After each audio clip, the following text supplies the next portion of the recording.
Из-за того, что нету конкретных данных о этой мечети, исторических данных, а мы эту работу ведем, на сегодняшний день можем сказать, что эту мечеть построили примерно 150-130 лет назад.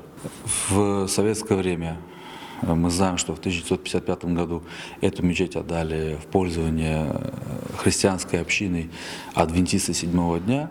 Они чередовались с другой общиной баптистов, также христианской общиной.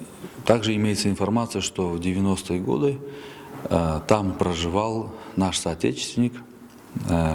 Он также присматривал за этой мечетью, также и жил во дворе этой мечети. Но потом он скончался, и вот она осталась бесхозной.